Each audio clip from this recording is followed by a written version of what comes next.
देखिए, ये जो वक्फ बिल का जो अमेंडमेंट बिल लाया गया है, वो एक शरारत के तौर के ऊपर एक और कोशिश की जा रही है मोदी साहब उनकी हुकूमत के ज़रिए कि मुसलमानों को किस तरीके से टारगेट किया जाए। आप पिछले कुछ सालों का अगर इतिहास निकाल के देखेंगे, तो आपको ये लगेगा कि कभी बीफ के ऊपर एक कानून लाया जाता है, कभी ट्रिपल तलाक के ऊपर लाया जाता है, कभी सीए एनआरसी के ज़रिए हमें डराने की कोशिश की जाती है, कभी औरंगज़ेब को ज़िंदा किया जाता है और अब ये वक्फ अमेंडमेंट बिल के ज़रिए ये मुसलमानों की जायदादें जो है, जो हकीकत तौर के ऊपर जो मुसलमानों की जायदादें हैं, सदियों से चली आ रही है, उसके अंदर हम किस तरीके से अपनी नाक कुसड़ सकते हैं, ये एक कोशिश की जा रही है।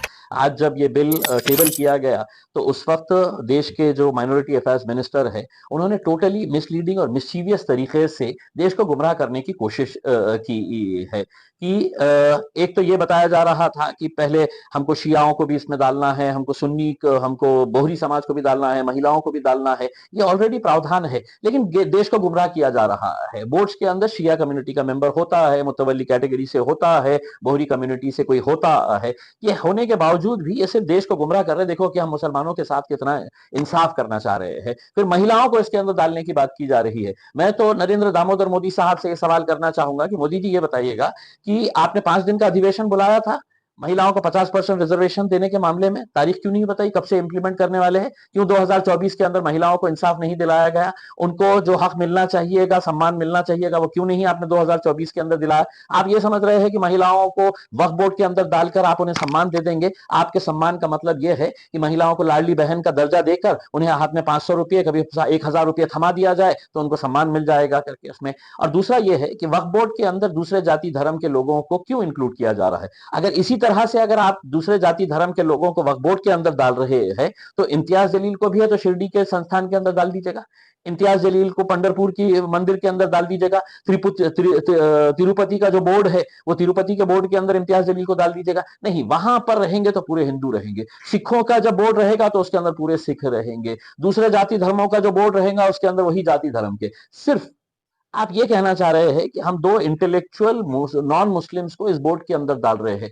तो मोदी जी, आप ये मुझे बताइएगा कि मुसलमानों के अंदर इंटेलेक्चुअल लोग नहीं है कि आप उनको इस बोर्ड के अंदर शामिल करें? बस आपकी मंशा साफ है कि आप मुसलमानों की जो जायदादें हैं उसको किस तरीके से हथियाना।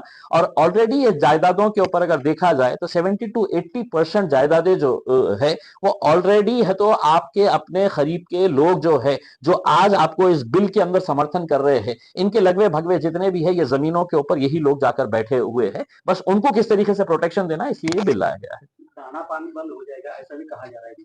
इसका दाना पानी बिल के अंदर अगर मुस्लिम समाज का ऐसे ही बिल लाते गए। देखिए, मुसलमान समाज का दाना पानी ना तो नरेंद्र मोदी दे सकते हैं, ना अमित शाह साहब दे सकते हैं। हम जब इस दुनिया में आते हैं तो हमारा दाना पानी का इंतजाम हमारा ऊपर वाला करके भेजता है हमें। कितना खाएंगे हम, क्या खाएंगे, कैसे खाएंगे, कब जिएंगे, कब मरेंगे, इसका फैसला हमारा ऊपर वाला करके भेजता है। ये किसी और को बताइएगा कि तुम्हारा दाना पानी खत्म हो जाएगा करके, हमारे लिए है तो ये दाना पानी की कोई फिक्र नहीं है।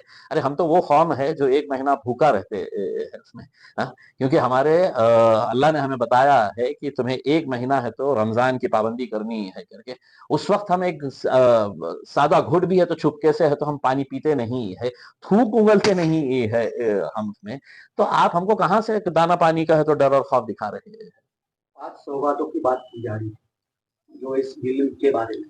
देखिए, एक तरफ से मारा जाए, दूसरी तरफ से लाड़ किया जाए, ये वैसी राजनीति अपना रहे है। क्योंकि इन्हें बहुत बड़े बड़े धक्के लगे हैं ये जो चुनाव के अंदर मिले हैं लोकसभा के उसमें। तो अब वो कभी रमजान के अंदर फूड किट बांटने की बात करते हैं और दूसरी तरफ मुसलमानों की मॉब लिंचिंग होती है तो खामोश तमाशाई बनकर देखते रहते हैं। मुसलमानों को जब टारगेट किया जाता है तो बिल्कुल अनदेखी उसकी कर देते हैं। और दूसरी तरफ ये प्यार का सौगात, ये मोहब्बत का पैगाम, ये सब बड़ी बड़ी बातें हैं जिसमें है तो मोदी जी और उनकी पार्टी बहुत माहिर हो चुकी है। महाराष्ट्र में सबसे ज्यादा वक्त की जमीन है। आप भी उसके मेम्बरान रह चुके हैं, तो क्या बदलाव चाहिए या क्या क्यों ये बिल लादा जा रहा है आपको लगता है? देखिए, मैं आपको यही बता रहा हूं कि मैं भी 5 साल है तो इस बोर्ड का सदस्य रह चुका हूं।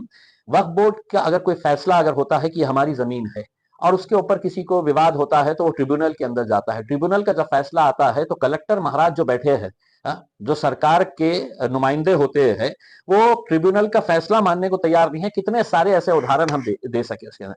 महाराष्ट्र के अंदर सबसे ज्यादा जमीनें किसके पास है?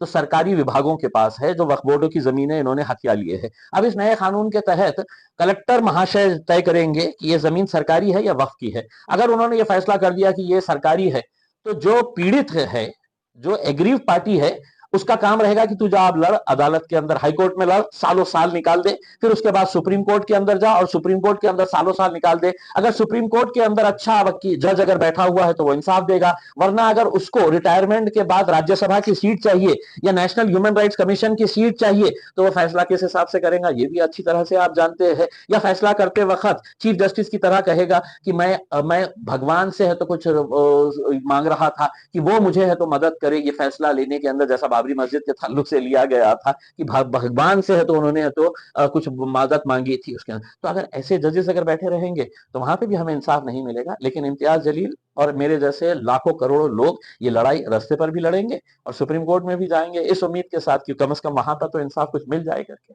दूसरा एक ऐसा सवाल है कि राज ठाकरे ने जो स्पीच दिया था मुंबई कि औरंगजेब को हमने यहाँ दफनाया है और उसके स्कूल की जो बच्चों को वहां लेकर जाते हैं, ऐसा अगर ये सुझाव अगर इम्तियाज जलील ने दिया होता तो शायद मेरे घर के सामने है तो भगवा चोला पहन के है तो कितने जने आकर है तो नाचना शुरू कर दिए होते, उसमें देशद्रोही का सर्टिफिकेट लेकर फिर गए होते कि उसमें कि इम्तियाज जलील ने ऐसा सुझाव दिया है।